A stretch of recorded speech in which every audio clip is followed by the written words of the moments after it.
Hi everyone, welcome to a new live event.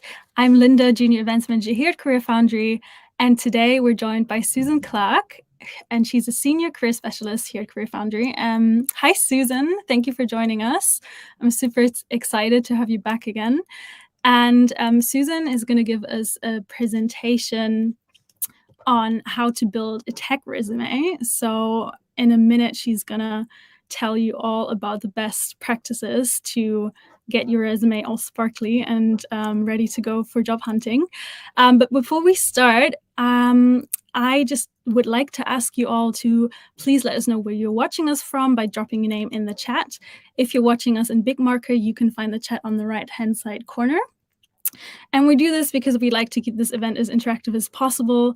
And so feel free to put any comments in there that you would like to share with us throughout the event, and also any questions that you might have for Susan throughout the presentation. And before we kick off and I let Susan introduce herself, let me quickly introduce you to CareerFoundry. So CareerFoundry is the online school for your career change into tech, and we teach a lot of different programs. We teach UX design, UI design, web development, data analytics, digital marketing, and product management.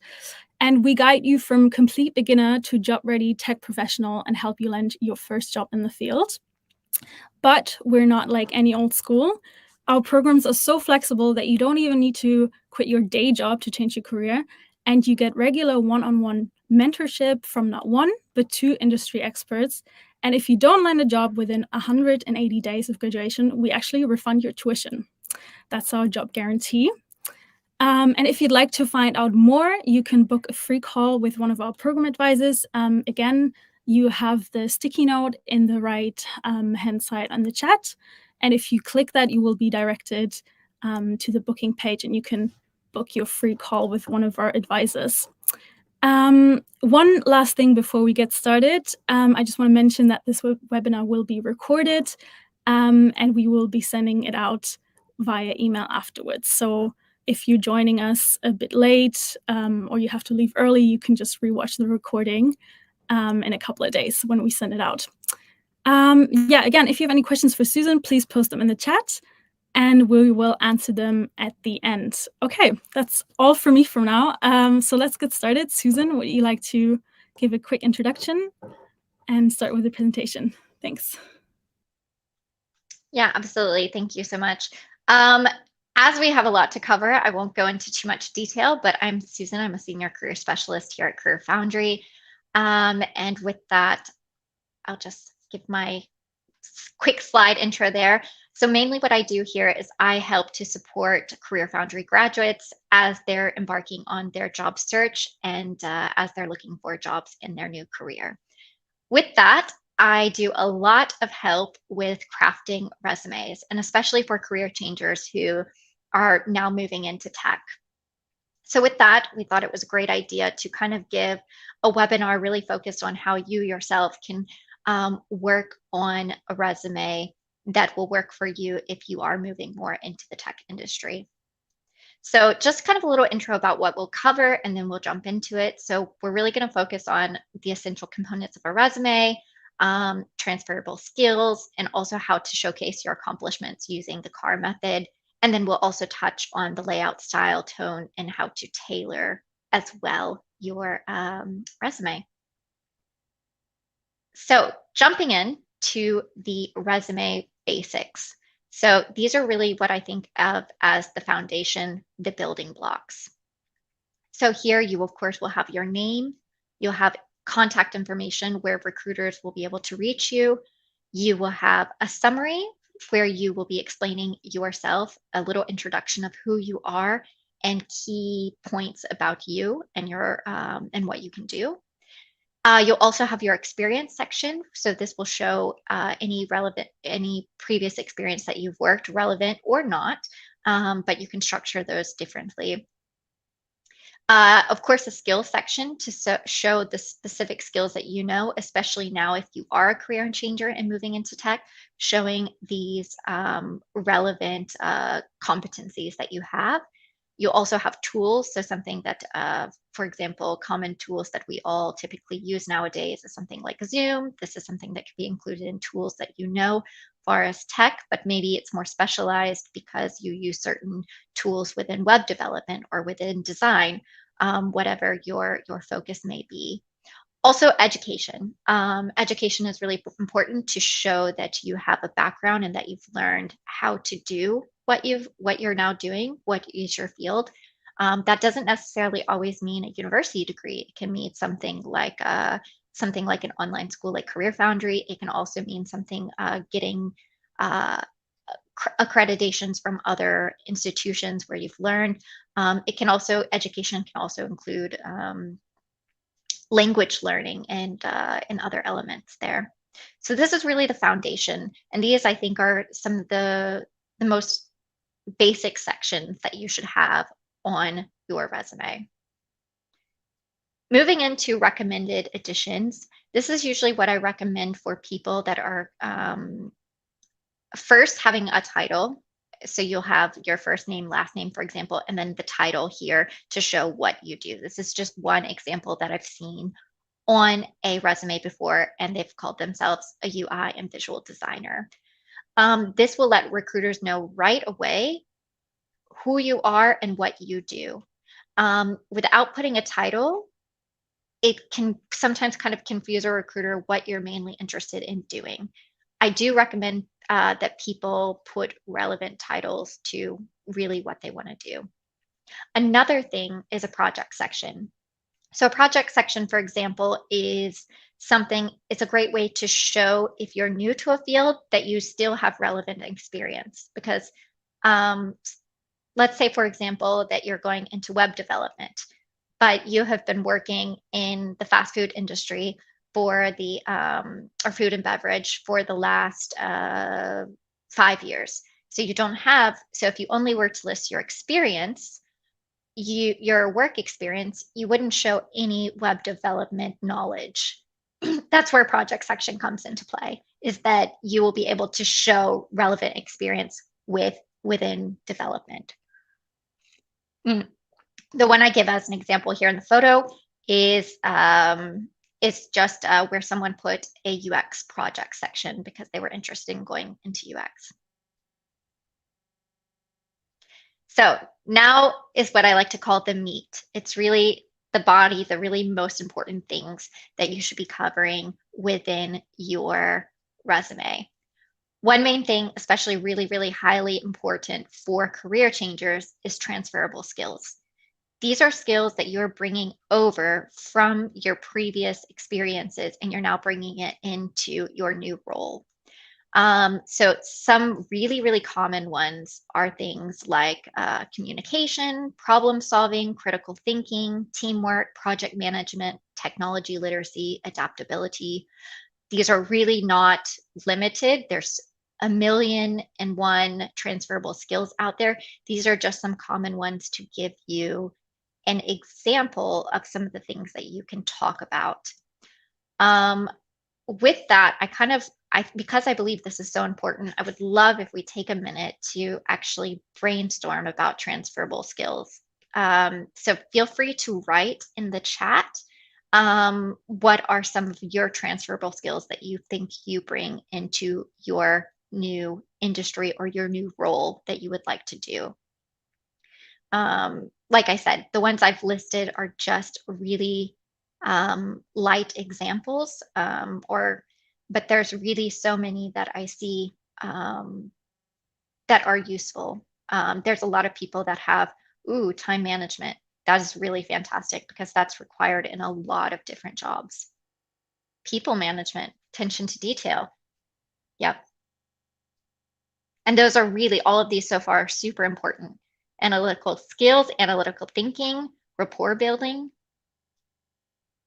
Yeah, exactly. This is exactly the kinds of things that I want to I look for when I'm working with CareerFoundry graduates when we're building up their resume, is what skills do you have from before that we can focus then and talk about on your resume.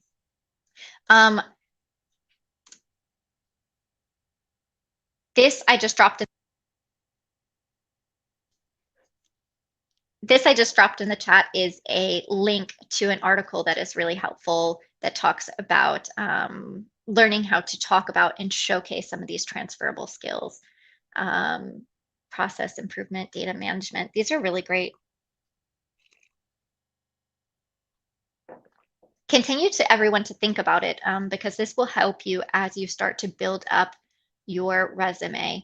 Do not underestimate these skills because they're very, very powerful. A lot of times,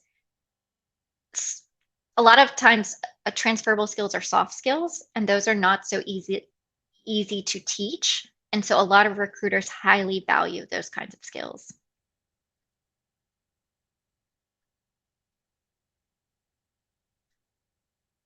Yep, PM, project management, I think you're referring to. So another thing focusing on is defining your accomplishments. So one of the main things is that in the past, I would say a lot of us have learned that you should write a resume explaining what you did in each role. So then we tend to have a laundry list of all the things that we did in a role. But that just shows that we can do task, that we can accomplish task. The main thing actually you should be trying to do on your resume is to show your accomplishments. And the first thing before showing them, you have to define them. So definitely look at all of your past experiences, take them one by one, and say, okay, in my most recent role, what did I accomplish in that role? What kind of impact did I make? Really ask yourself that. You can make a little list of what you think your accomplishments were to help you first identify. And then from there, you'll need to start to learn how to craft a story. But before we get into learning how to craft a story, this is, I'll also drop in the chat because I'm really all about helpful links. This is a link here that also helps to explain how to, rather than writing duties and tasks that you did, how to write more so about your accomplishments. And so this kind of explains in what way, how you can do that. If you're still kind of struggling, if we take a step back and you say, well, I don't even know what my accomplishments were, how can I talk about them? Then this might be a good link for you. This is a link to kind of get you brainstorming about all the different types of accomplishments. Maybe you don't even realize that what you did was an accomplishment in that specific role. So figuring out that what accomplishments that you actually had, and then from there, learning how to talk about them. Just let that sink in for a minute, because I know I tend to sometimes have a tendency to talk a lot because I'm trying to always fit in so much information to share with you all.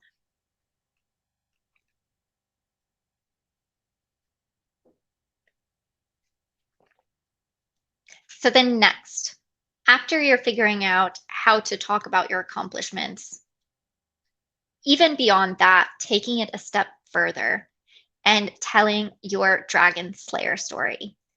I love this phrase. This is coined by Liz Ryan, who's really great in the industry and talks about recruitment processes and explains Dragon Slaying story is really about how you explain to recruiters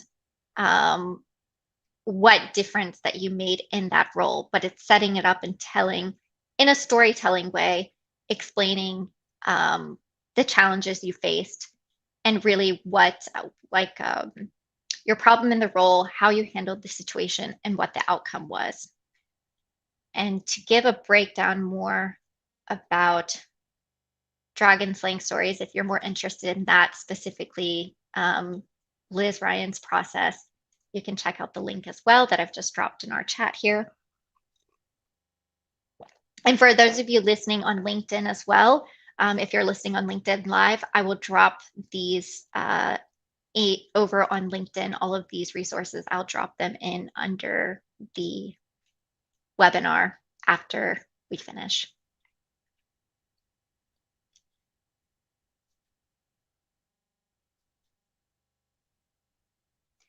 So going into additionally about the meat, a way that you can kind of craft your dragon slaying story to really explain to recruiters the value that you brought to each role that you've previously worked in is by using the CAR method. And the CAR method is just a really quick and easy way to show that value. So to break it down, CAR stands for challenge, action, and result. And what you're going to do is really focus on the challenge that you faced in that overall role. So you'll look at it at a very high level. You can ask yourself some questions like, why was I?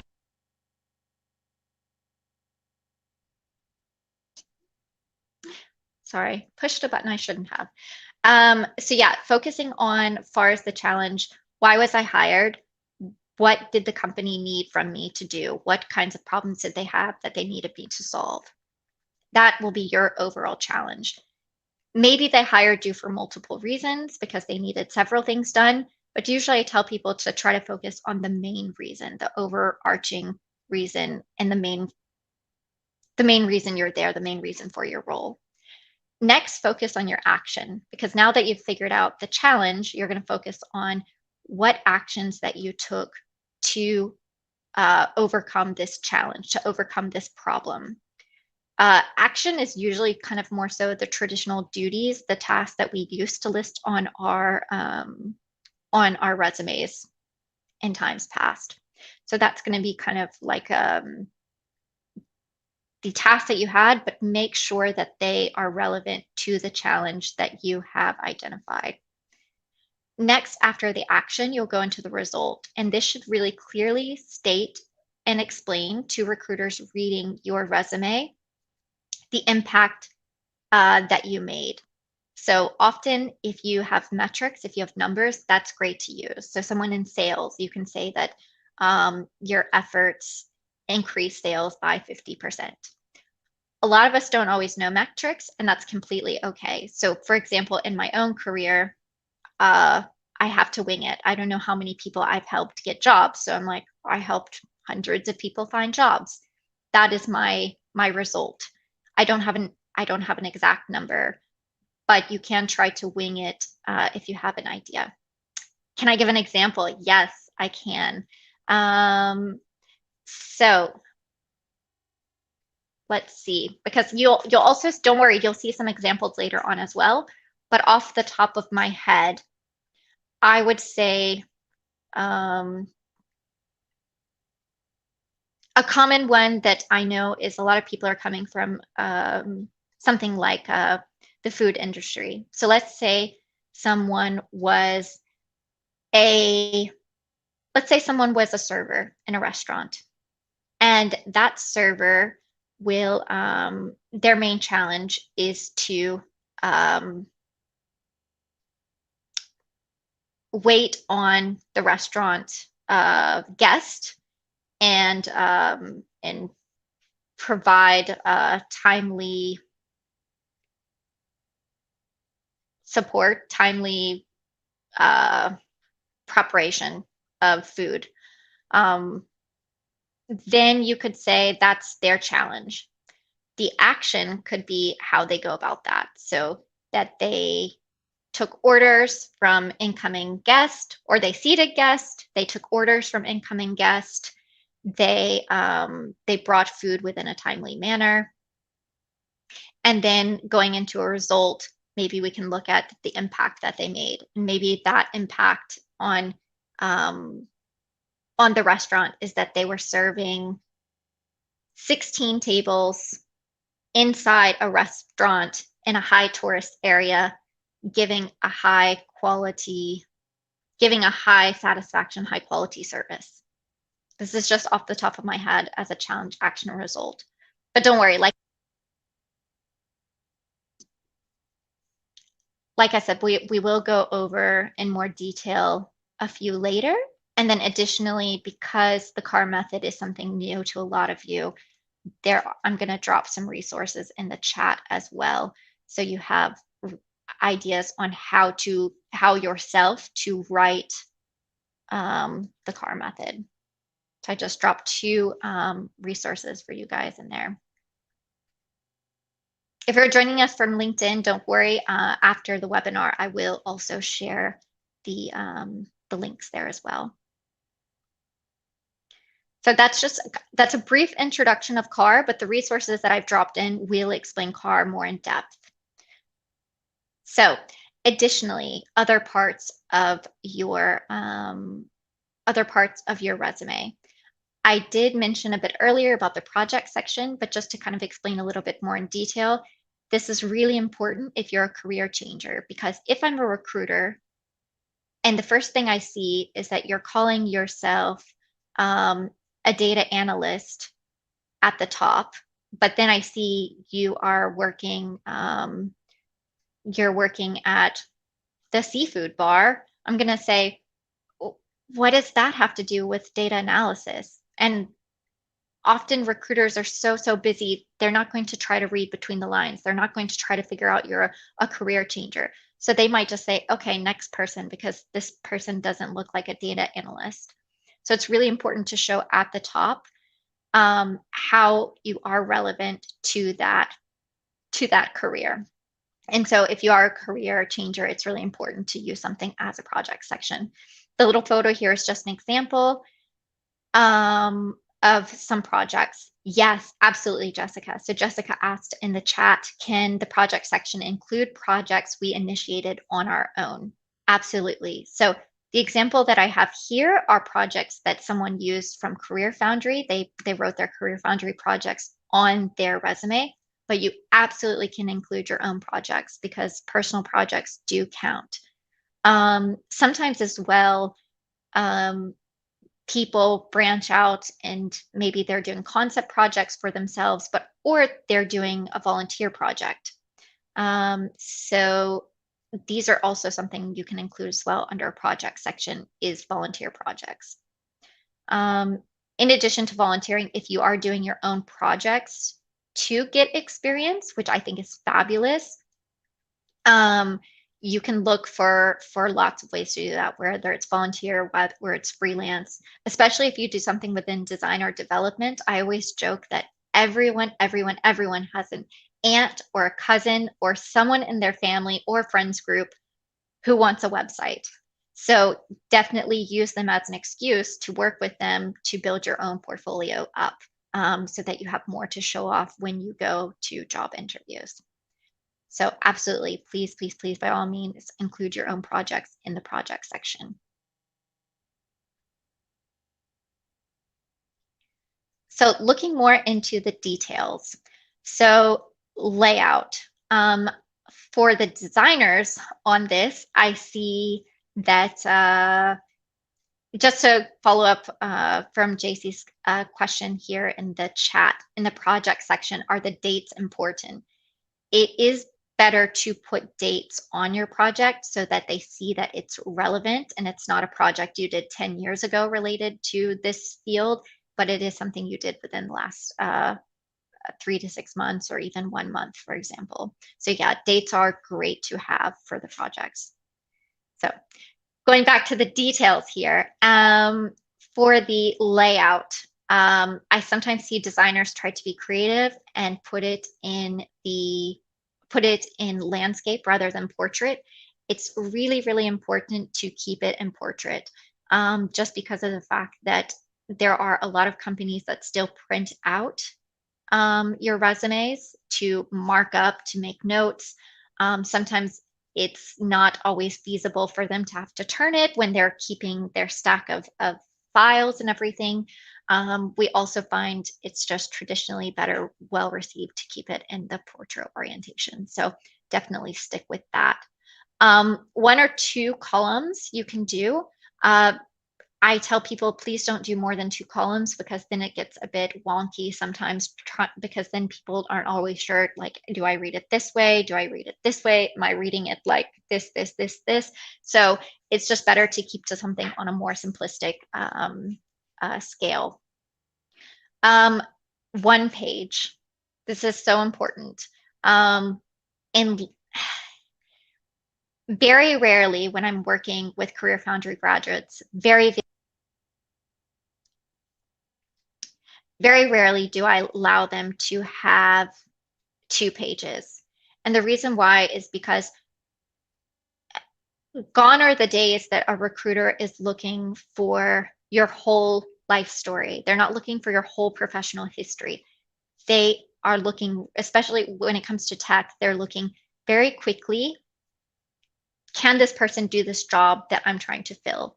So if you have experience from 10 years ago, 15 years ago, that is not at all related to tech, that's just wasting space. They don't care. They have no care in the world about that. So it's really important just to use your resume to put relevant information to show how you relate to that role. You typically will not have 2 pages of complete relevant information. And oftentimes too, recruiters who are busy are not going to flip over to the second page. This also goes back to printing. When people are printing off your, before they interview you and they're printing off your resume, 2 pages are just, they might lose the second page. They might not even flip it over. Then again, they have to keep up with 2 pages. Printing is not always, they're doing black and white or black and white front and back. So it's really, really imperative that you stick to 1 page. With that, I do find sometimes people will then send me a resume that is like size 9 font, and I'm like really squinting and trying to read. Please don't do that. Recruiters will hate you. They want to make sure that it's very easy to read and understand and see all your capabilities. So make sure that you keep it relatively a higher size of font, closer to 12 or higher. But of course, depending on the font, some can look larger than others. So just use your best judgment, but really, really make sure that the person doesn't have to squint to read. Use white space wisely. And why I say this is because I sometimes see that people are either stuffing their 1 page, or maybe they don't have enough information and to fill a 1 page, and they're squishing it all at the top, and then they have lots of white space at the bottom. If you don't have that much information, that's okay. Space it out. Give more white space between the different sections in your resume. If you have a lot of stuff, you may need to go back through and cut some things out that are not relevant so that you can have some white space, because that provides breathing space. I cannot tell you how many times that I receive a CV, a resume to review, and it has so much text that I immediately think, I really don't want to read this. I really don't want to read through and try to correct it for this person, because this is just overwhelming.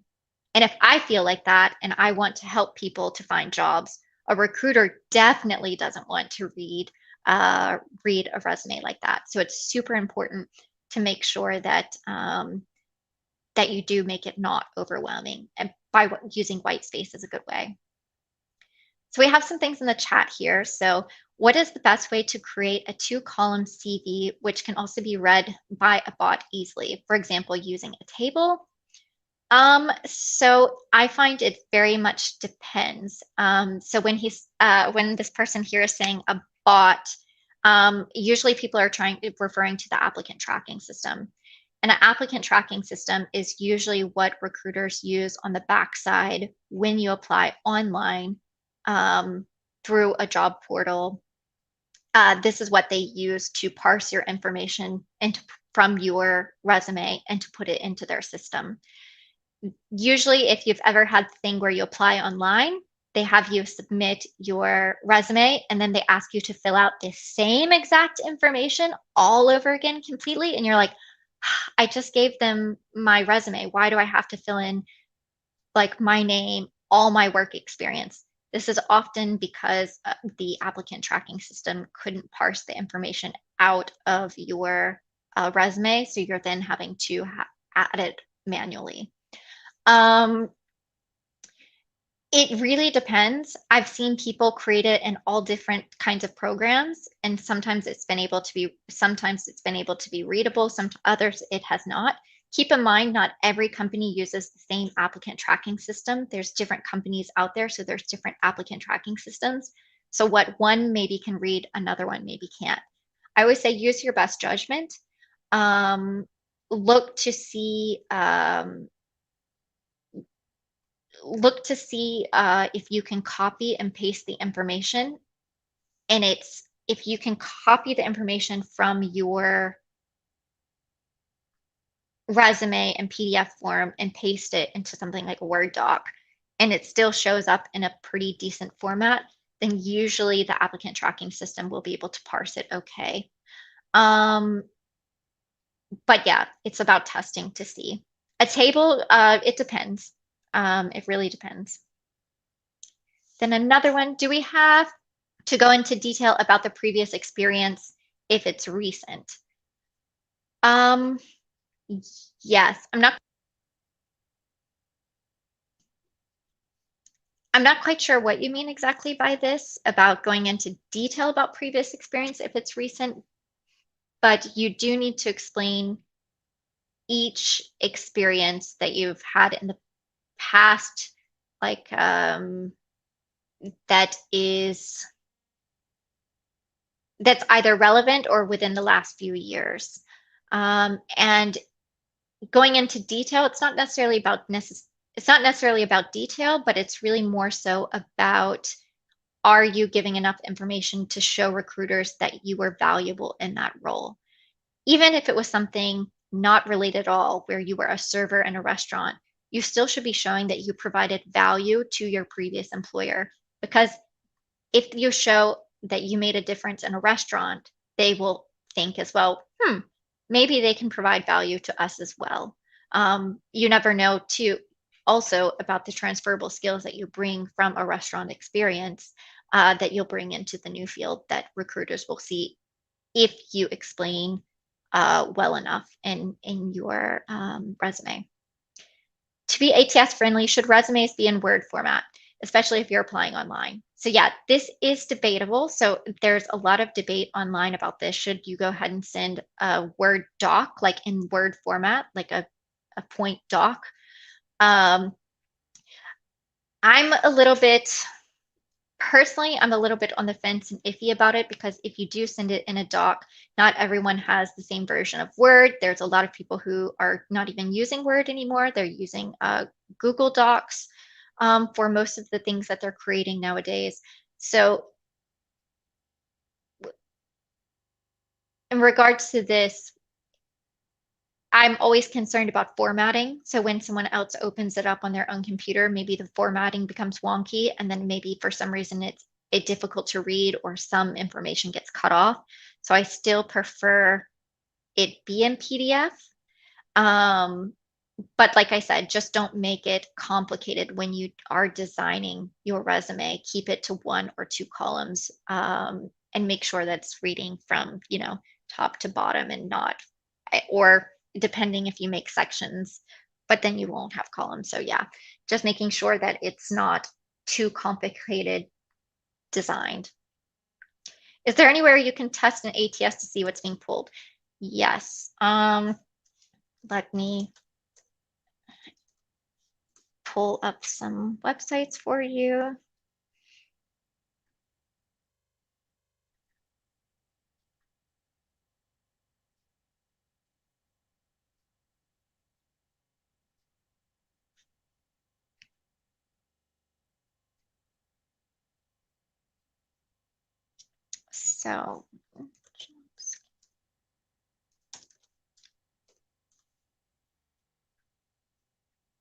So you have first JobScan. And this is one like ATS kind of manipulator, where it will look at your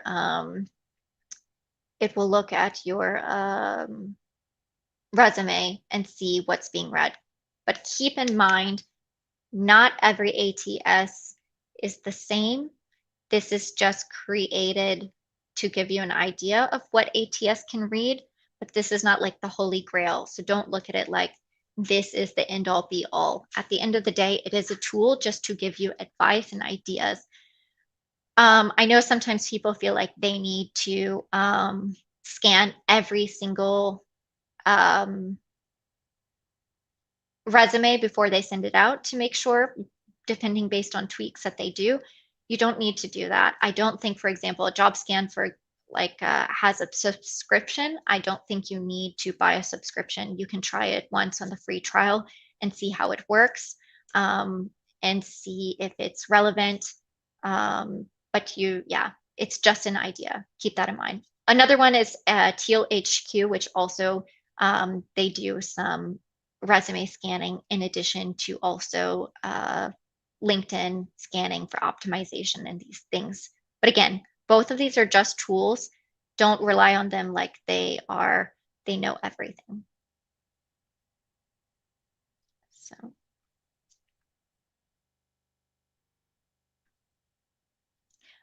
going more into the details, style. So it's super important to be really consistent with your use of headings, fonts, color usage. I've seen so many people who've submitted with different size headings. So make sure that it is relevant. So if your experience section and your project section are different sizes, it might not make sense because they're just different sections. They don't need to be different sizes or even different font styles. So really make sure that you're being consistent with those. With fonts and color usage, don't go crazy and use too many different styles of fonts to make it complicated. Really keep it more simplistic. I say this for any designers on the call just because of the fact that a lot of designers like to get super hyper creative with their resumes. But it's really important to remember your resume is really mostly for a recruiter, and recruiters are not looking for your design skills or competencies. Like they're not looking for that directly in your resume. So don't bog it down too much with pretty design. It needs to be a very functional document still. So it's better that it's still straight and to the point. It doesn't need to be boring black and white, but it still needs to be very easy to read and not too much use of color. Like it should not look like a unicorn vomited on your resume, for example, because of the fact that it's too much. Going back to keep it simple, simple, functional, easy to read. And readability of the document is key. This also goes back to when I was talking earlier about font. Make sure it's not too small. Make sure things are not smashed. Make sure it's very easy for a recruiter to kind of just scan over and learn information about you. Tone. So this is really like the sound and how you're coming across. So use first person, but without the pronoun. So instead of saying I planned or I delivered, just put planned XYZ, delivered XYZ. Past information should be written in past tense, current information in present. So if you're still at your current role, go ahead and write it in present tense. Language should be professional. You do want to show yourself, I mean, to an extent, but a professional version of yourself in your resume. But make sure you're avoiding any slang, any language that's not formal, and of course, stay away from abbreviations because maybe not everyone understands those abbreviations, even if you think those are relevant. Even if you think those are relevant to the field. So we have another question. Should you use sans serif or serif font? Either one is fine. Usually I just say, don't use something like funky. So I usually like to say like, I don't know, something crazy like a Walt Disney font or a Halloween font where it's like, looks like it's bleeding. Don't use anything too wild, but anything standard that you would see in a Word doc is completely fine.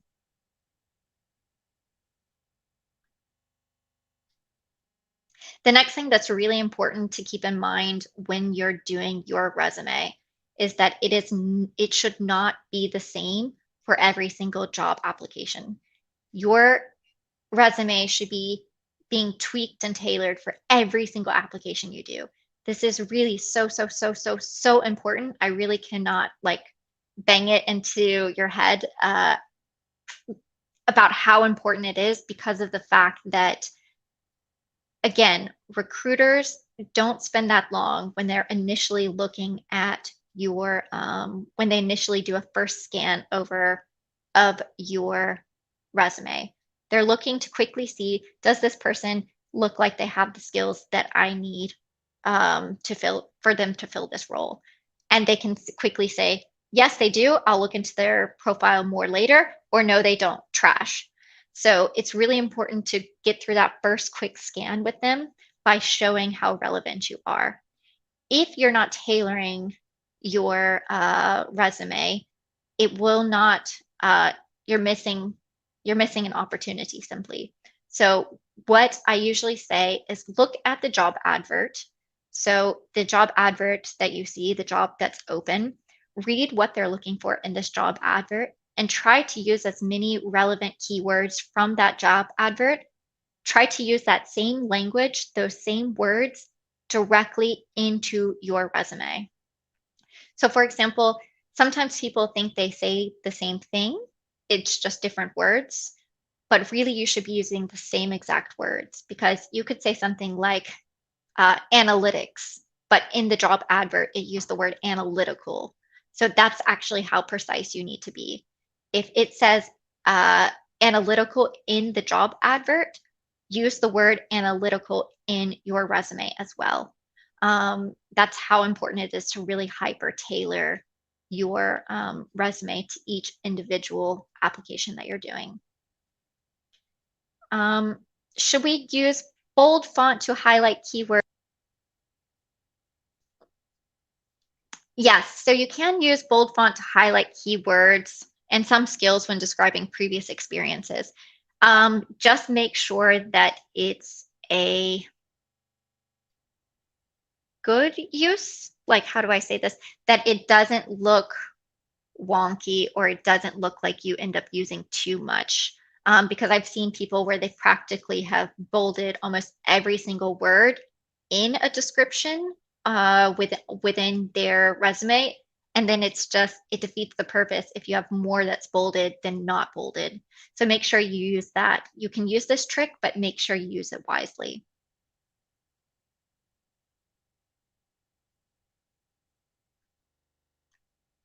So now I am very, how do you say?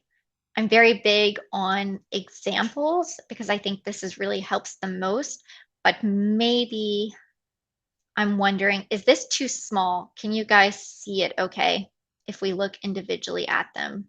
My hope is that it's not too small. So I changed the screen a little bit so that the examples should be a bit bigger. I hope this is okay for everyone. Yeah, so, okay. So jumping into the first one here, where it is a product designer. So you see this person, of course, these are real examples that I've taken from people that I've worked with, and I've just, of course, like scraped off their personal information. So here you have starting out, you have the person like I showed before, they have their project section that shows they're relevant to product design related roles. Yes, they did UI at CareerFoundry, but UI and product do go hand in hand, and it is relatable.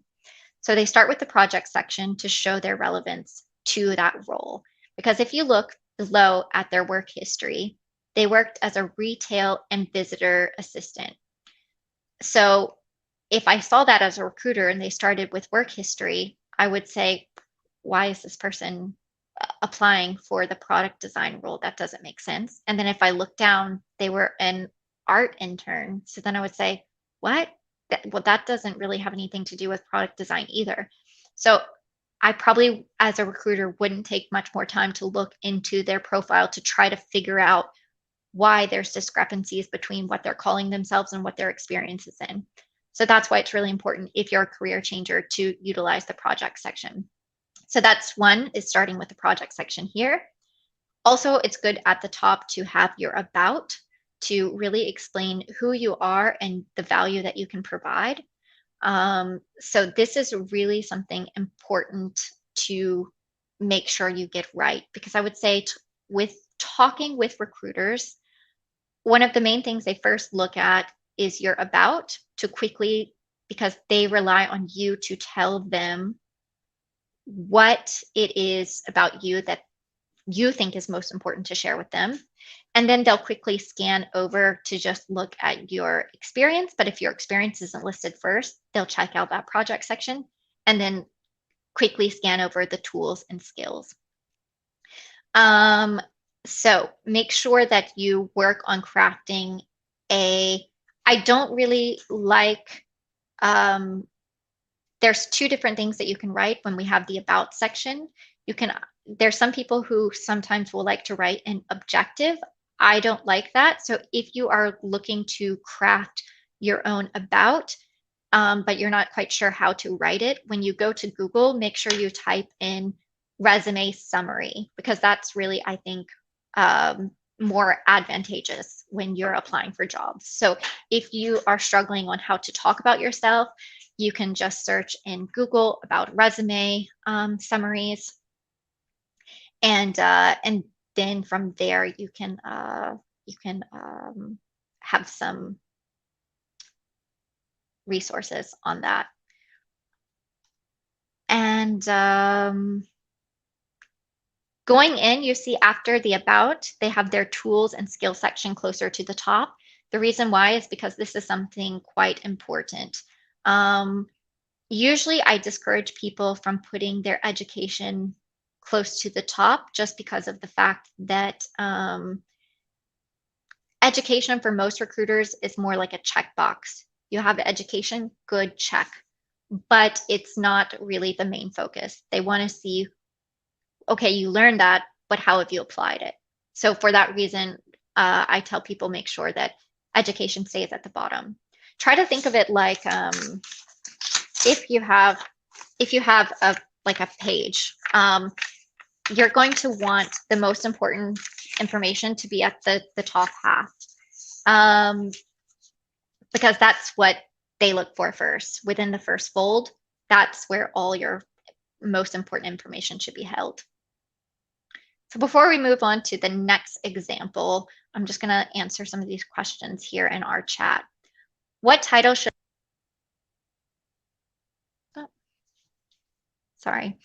what title should I use if I'm a recent graduate with experience in projects and internships only?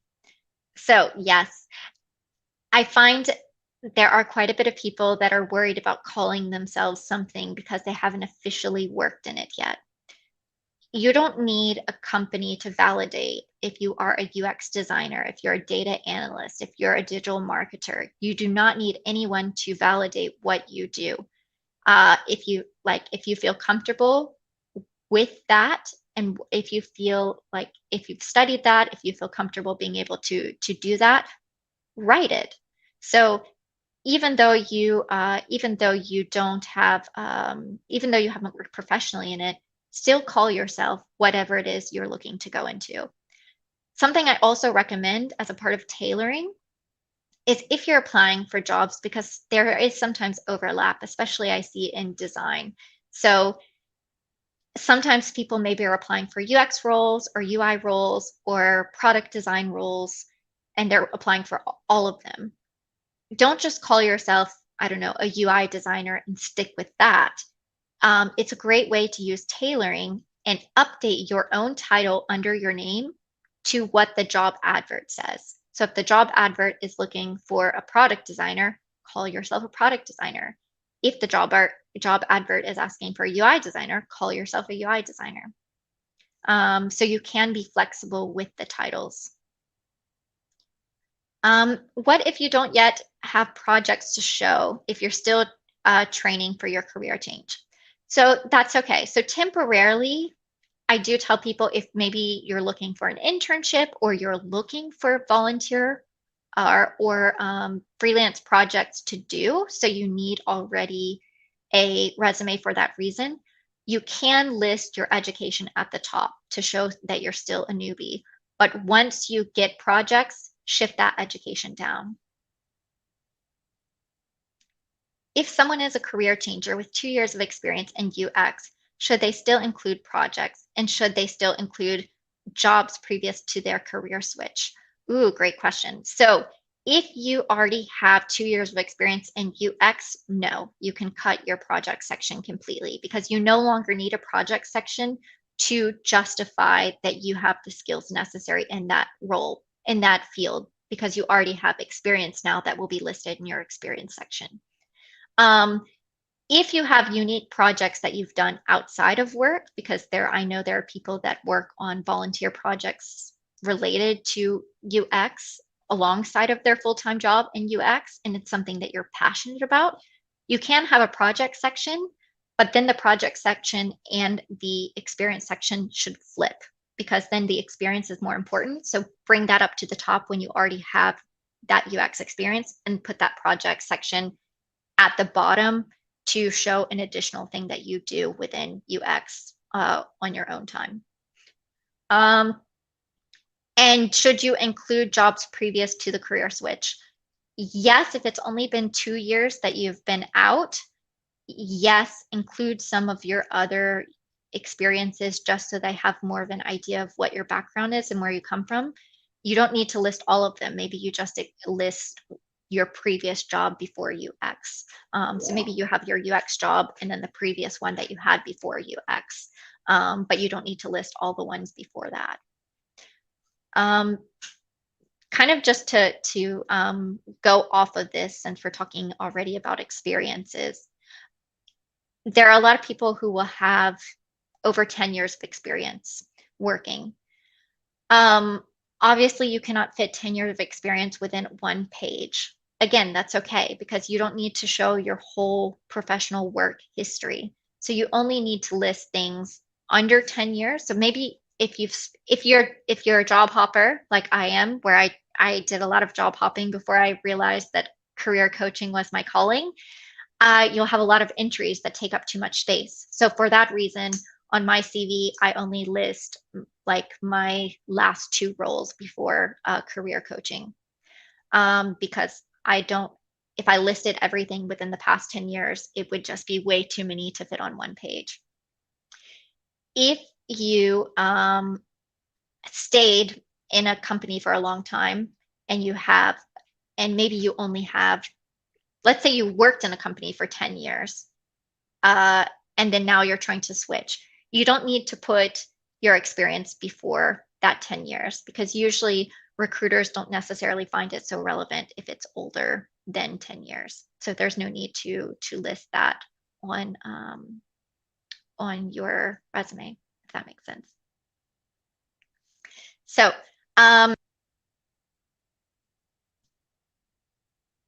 so if we're going into the second one here, the second one that we have here is a data analyst. On the right is a data analyst resume.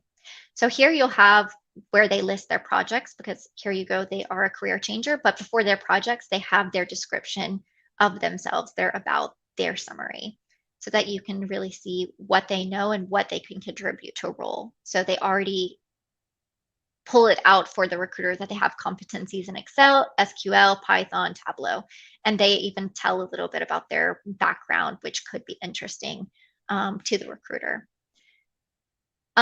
Here, then we go into their projects where they show what they've done relevant to data analysis. So then you can learn more about that and their experience with that. And then you see at the top, they still have on the right-hand side, their skills. And it's all skills related to data. Something to keep in mind, because I sometimes find when people list their skills and they're from a previous industry, is they get excited. And they try to list every skill that they've ever had and know. If you see down at the experience section, this person used to be in marketing, but you don't see marketing skills listed here under their skills section. That's because they're not trying to be a marketing account executive anymore. They're not trying to work in marketing. They're focusing on data. So make sure you're only listing skills that are either transferable skills or very focused to the industry that you want to go into. So then if we keep going down, they do have an awards section where they've won awards. I think this is an okay example that you can add if you have the space. It's not, you don't need to include things if you don't have relevant space, but in their case they do. So it's okay that they show, because in this case that they were a corner store manager, this gives them kind of credibility, like that they're a good worker. So this can be seen as a positive light within a recruiter's eyes. Then over here, if we jump back over, you see their experience section. So we see what they've done in the past. And we see as well that they don't go that far back, like 2017 is the furthest that they've gone back with their experience.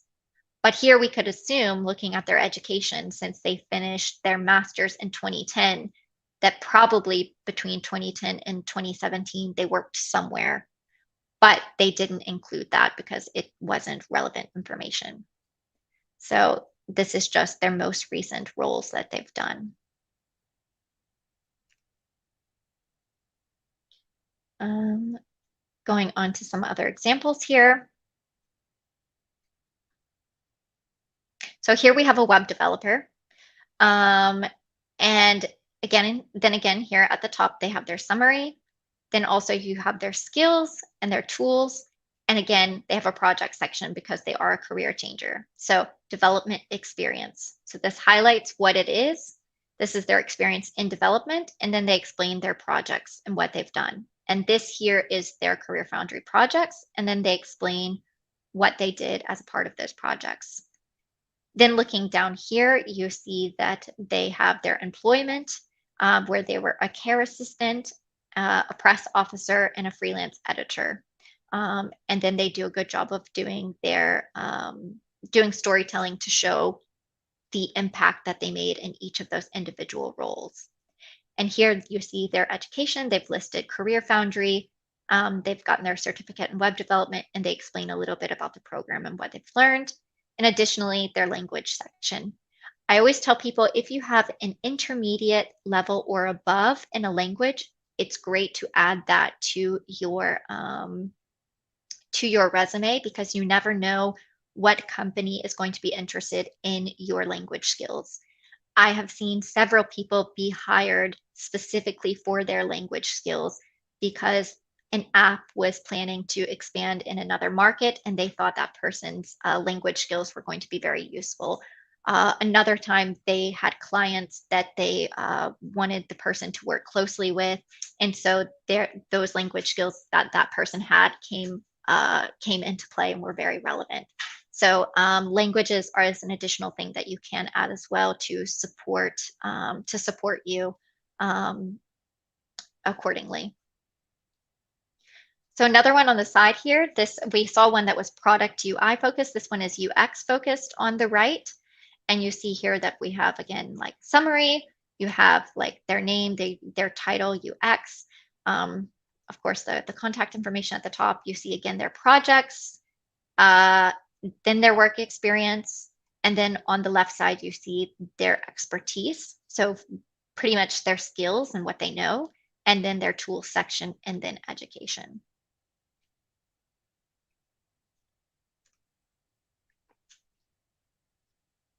Any questions so far on these? Because I want to make sure that the information that I'm giving is helpful for everyone here.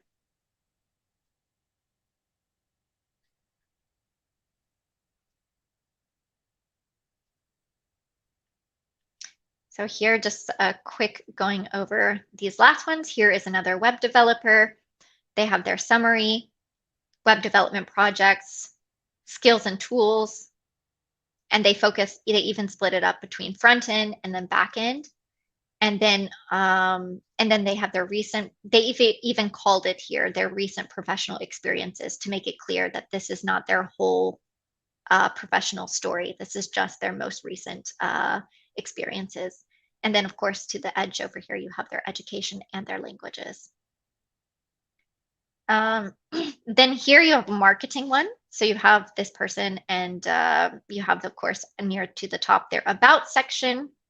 And then you have their last role.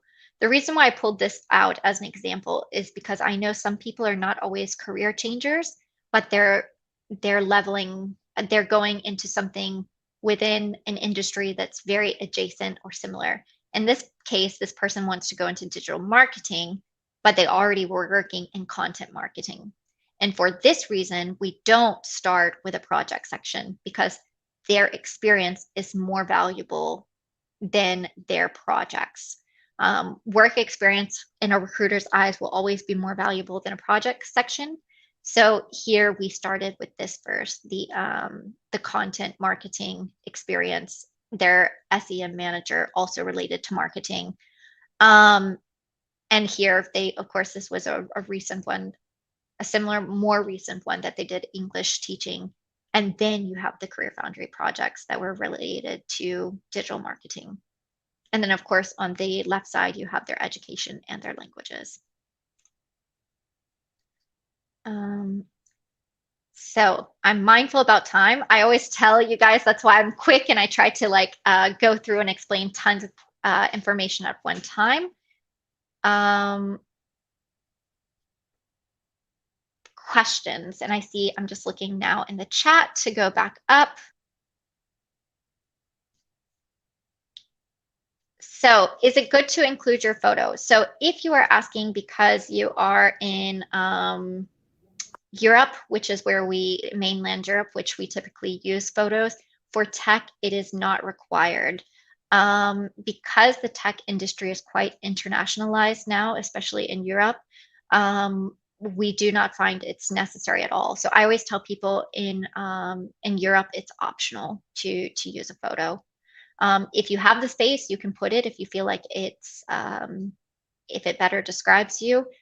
But keep in mind, content is queen or king, if you prefer to say. So it's more important about what you have to say versus your photo. If they're that interested in what you look like, they can hop over to your LinkedIn.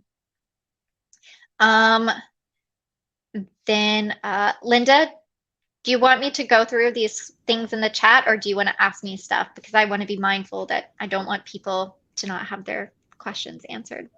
Sure. First of all, thank you so much, Susan. This was a great presentation. I think I can say this for everyone that we learned a lot. And also thank you so much for all the resources that you shared. And to everyone who's joining today, just thank you for all the amazing questions. Yeah, I do believe we have a few more minutes to continue with the questions. Yeah, we can quickly go through them. So yeah, let's take some more from the chat, definitely. Yeah, good. I'll try to maybe quickly go through a few of these still in the chat, and then maybe if you have any other ones, then you can call them out afterwards. How about that? Sounds great. Good. So yeah, so I have a decade of experience, but no formal qualifications. Will that impact my hireability? No, not necessarily, because most places prefer experience over education. Education is just a checkbox to say that you know what you're doing, but if you already have relevant experience, they're not going to worry so much about your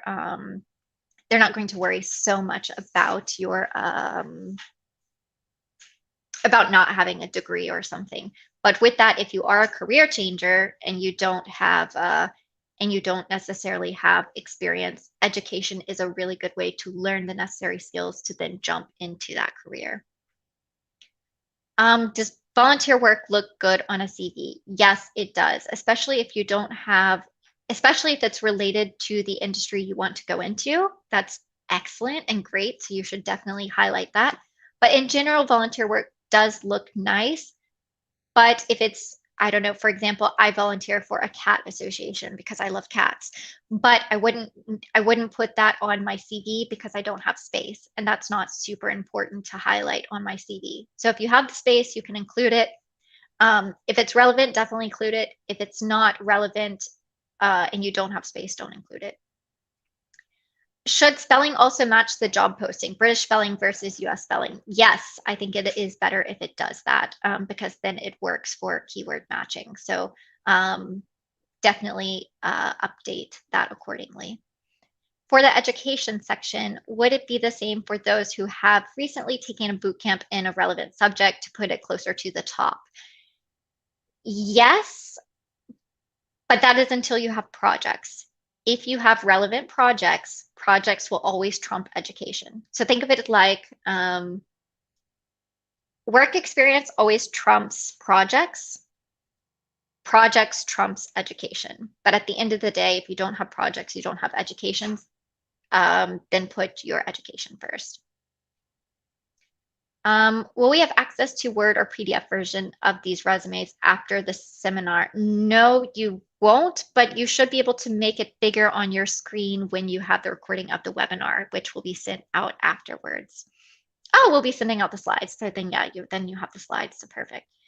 Do we need to quantify the results in the project section? You don't need to, but if you have numbers, it's always really, really great to do so because it's a really quick and easy way to show your impact. How do you show older experiences then? Do you make a block prior experiences? No. If you have older experiences, like I said, if it's older than 10 years of experience, this doesn't need to be anywhere on your resume.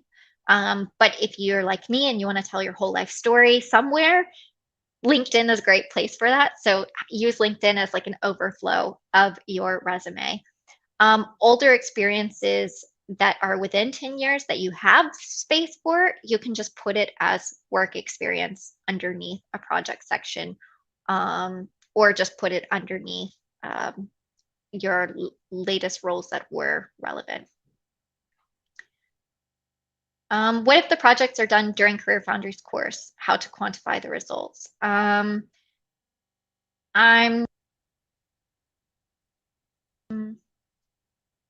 not sure what you mean by this exactly. So how can someone who is career switching from software developer to product designer and have 2 years of work experience as a product designer? Ooh, so you're actually in a really good situation because when they hire product designers, they love when you have a software background because that means that you can actually communicate with developers because you understand their lingo. So that's a great way to be. So in your case, you would just put if you have already 2 years of work experience as a product designer, start with a work experience section. You no longer need to have a project section. And then you would just put your product design experience. And then underneath, you can put your software developer experience. But that's always really beneficial to have that combination. Could it be beneficial in applying jobs and where yes, it is beneficial, your background. How can someone be a standout and showcase into bullet points and apply for a job who is transitioning into product design from developer backgrounds? Honestly, I think for you, you really are in a good place. I would just highlight that you're a product designer with software, with a background in software development. And then in relation to product design, show your experience now in product design. If you've already worked in product design, you can explain it in the experience section, or you can use if you haven't before, you can use a project section. Do we need to add all education not related to the job? Exactly. So for example, I have a background in marketing, and so I have all these weird credentials in marketing that I learned outside of a uni degree. I no longer include those on my resume just because it's not relevant to what I do now. And who cares that I know how to market when I'm trying to help people get jobs? So if it's not related, don't add it. Ooh, I won't go into detail, but just one answer. Is it important to write a cover letter? Yes, it is. Sorry. I know it sucks, but you do need to write it. I've been out of work for almost 2.5 years. Can I include things like caring responsibility? Absolutely. Oh my gosh, I'm glad you mentioned this. So a lot of people take time off to take care of their kids, to take care of their aging parents. Absolutely include this. You're not an unemployed person doing nothing. I find a lot of people that are traditionally unemployed, what we think of unemployed, are have been doing lots of stuff during this time. So absolutely include the caring responsibilities. Yes, exactly. Same underneath gaps like family time, maternal leave. Definitely include that. I have a lot of people who, when they have kids, they often even volunteer at their kids' schools. That is things that you're doing that are productive. So those are things that you absolutely can add on your resume. If I was primarily a UX designer but worked in a place that allowed me to dabble in marketing, instructional design, and other niches, how do I include that in my resume? First question would be, is that what you want to do in your future job? Do you want to do UX design but also dabble in other things? Or do you want to go now strictly into marketing now that you've found a love interest for it? That's the main thing. You should always be shaping your resume um, to the direction that you want to go into. And so if this brings nothing to you by mentioning that you're dabbled in marketing, instructional design, etc., and because you want to continue in UX, then don't put it. You can add it to LinkedIn as skills that you have, for example, but you don't, it that maybe doesn't need to be placed and have a home on your resume. Yeah, sorry, Linda. Tell me if No, you need to no, cut this me is off. awesome. No, I was just looking at the time, and I just wanted to get a few questions in that we also received from LinkedIn and YouTube, Mhm. because they're also really interesting, and you've answered a lot of specific questions to the presentation, which is great. But there were a couple of other questions that I wanted to ask. So one super interesting question, maybe you can answer this one. I'm not sure who asked this because it probably came from LinkedIn or YouTube, was is it a good idea to use ChatGPT to help me write my resume? Because this is a topic we talk a lot about these days, AI. So what are your thoughts on Yes. that? So I'm glad this is mentioned because I've been talking a lot with CareerFoundry colleagues about this. Um, so Chat GPT can be really, really helpful. It can be really, really helpful, especially if you feel like you struggle with, if you feel like you struggle with writing and about talking about yourself. It can be helpful to give you a structure and an idea of what to write. But at the end of the day, Chat GPT should not be writing your whole resume. It can give you an idea of an outline and how to structure things and an idea on how to phrase things. Um, but use it again, like everything else I've mentioned when I've linked to tools, use it as a tool to help you, but it's not the holy grail. Do not rely on it completely to make the best perfect resume for yourself. Um, you are the only person who can make the best resume for yourself. I personally don't believe in resume writers. You could pay me to write your resume, but I don't know the ins and outs of what you did. Chat GPT is going to be the same thing. They don't know the ins and outs of what you did, so they're not going to know how to explain it best. You can use it as a guide, but then you still have to do massive tweaks and edits afterwards. Okay, yeah, thanks. That makes sense. I guess you also kind of want to keep your resume unique and really Mhm. like try and show your own personality or professional personality, as you mentioned before, as much as possible. So using AI might take away from that a little bit. Cool, thank you. One other questions that we had from Laura was it's kind of relating back to our Career Foundry programs here, because she's asking, will Career Foundry mentors or career specialists help you help guide you in the process of creating your resume? Yes, yes, we do. So that's what I really, really, really love about CareerFoundry is that you're coming here to learn. You're coming here to learn about your new industry and change your career most often. Sometimes people are coming for upskilling as well, which is fantastic. But we're not just teaching you new skills. We help you all along the process to get a job in your new field, and that includes absolutely resume writing. So um, we do help you to structure how to write your resume. We do tons of edits. I do tons of edits and calls with the people that I mentor to make sure that it's absolutely polished and to the nines before it's sent out to companies. And so we definitely do a lot of support, and not just for resumes, but for your LinkedIn, for your portfolio, for your cover letter. We are there along the way to really support you during your job search. Okay, thanks again so much for answering that. I see that there's still so many questions in the chat, and I would love to answer them all, but unfortunately we don't have time for that. So maybe, as I saw that there's a lot of questions about gaps on a resume, maybe you can just like generally give an answer on how to best deal with that, maybe on the resume, but also relating to an interview, like how to basically explain why there is a gap or where there may be a gap. Thanks. Absolutely. Yeah. So it is true. Recruiters get freaked out when they see that you have a gap. I get annoyed because I don't know if they just think that you have laid on the couch for, I don't know, 2 years or something and did nothing. Even then, if you did, it's none of their business. That's my personal opinion. But with that, usually when you're structuring your resume, you often can show things that you did during that gap. People don't think about it, but volunteering at your kid's school, maybe that you are involved in a church, or maybe you are involved in some kind of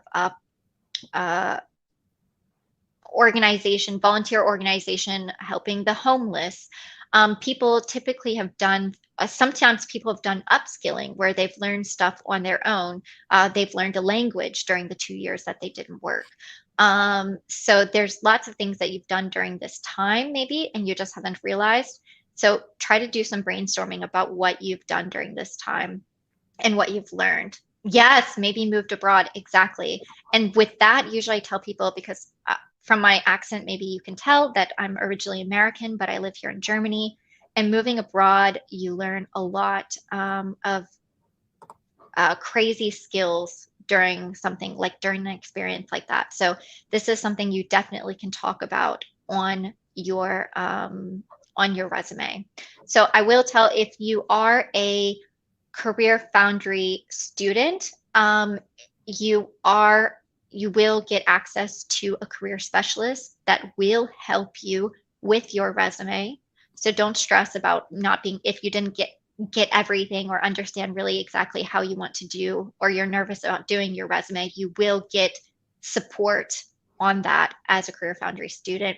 If you're not yet a CareerFoundry student, but you're interested, I know, as Linda mentioned, definitely reach out and set up a call to learn more. And then if you're just looking for extra support on your and information about your resume, you can connect with me on LinkedIn, and be patient. I'm busy. I do sometimes get overwhelmed, but I will try to respond to your messages. Amazing. Thank you so much, Susan. I think this is such an interesting topic, and I think we could just go on forever talking about this. But I'm afraid that this is all that we have time for tonight. I hope that we have addressed most of your questions to everyone in the audience. Thank you all again so much for attending tonight and posting the questions in the chat. Just a couple of things before we wrap up.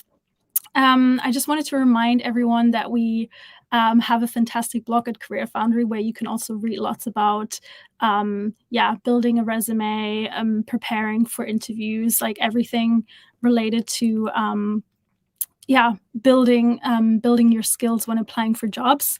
And like Susan already said, you're not alone. You have a lot of support from us during the course. And also, one other resource that I always like to mention is our YouTube channel, because you can find lots of recordings to webinars like this one today, for example. So you can also check that out. And of course, if you enjoyed today's event, we hope to see you again at another one. And you can check our website, because there we have the overview with all the other upcoming events. And lastly, in case this webinar today inspired you and you feel like maybe making a career change into tech, please book a call with one of our expert program advisors. They're all super lovely. I know them all personally, and they're really happy to help. And just once again, there's the sticky note in the chat on the right-hand corner. And if you click on that, you can book you a call directly. One really last thing, in case you're interested in changing careers into tech, we currently offer a career change scholarship, and it's to the first 50 career changes. And as part of the scholarship, you will get a discount of the full price of all the programs that we're offering. So depending on which program you might be interested in, the discount might vary. So therefore, I would also just reiterate, please book a call and talk to the program advisors, because they can really help you make a good decision to see which program might be the best for you. And that's everything from me. Once again, thank you so much, Susan, for joining us today, and for sharing all this super relevant information and all the resources. It was super nice to chat with you. And yeah, to everyone watching, also, again, thank you so much. And wherever you are, have a good evening, morning, have a good rest of the day. And I hope to see you all soon. Thank you, Susan. Bye, everyone.